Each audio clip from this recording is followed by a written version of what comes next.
Bazarlarda mövsümü meyvələrin qiyməti od tutub yanır. Hazırda alçanın, çiyələyin mövsümü olsa da qiymətləri bahadır. Alıcılar bazarda məhsula baxıb keçir, satıcılar isə alıcı gözləyir. Bir sözlə hamı yay meyvəsinin ucuzlaşmasını gözləyir.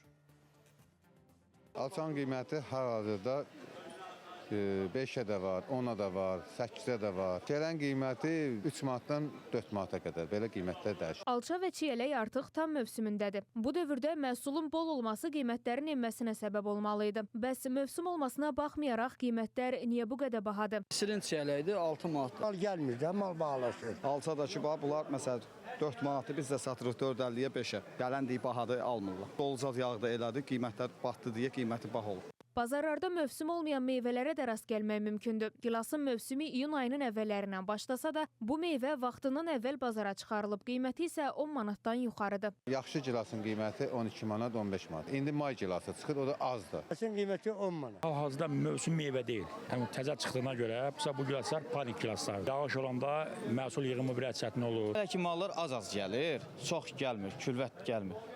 Çox gələndən sonra qiymətlər normal öz yerini alacaq. Alıcılarsa satıcılardan fərqli olaraq mövsümün gəlməsini gözləyirlər. Çox bahadır, bahadır qiymətlər. Tüm bazarı gəzmişəm, hərəsindən az-az götürmüşəm. Ucuz axtarır. Gəlirsən, yəni normal ala bilmirsən də, normal ala bilmirsən. Hər şey bahadır. Getdikcə bahalaşır da, yəni ucuzlaşma söhbəti yox. Çiyələklərin bu dəqiqə ucuz verirlər, o xarabdır.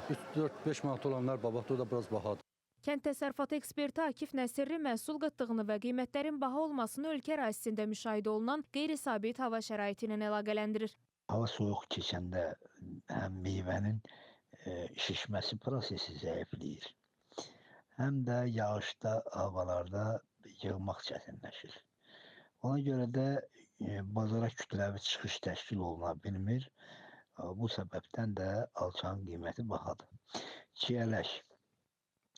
Deməli, çiyələk bilirsiniz ki, istixana şəraitində yetişir hələ ki.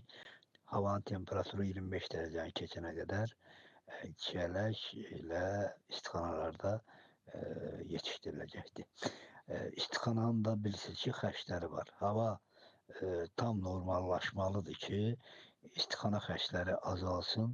Ekspert deyir ki, şimal rayonlarında meyvə bağlarına çox ciddi ziyan dəydiyindən bu ildə meyvənin ucuz olacağı gözlənilmir. Günəş Rızayeva, İlkin Həsənov, Fidan Səfər, SPOIS xəbər.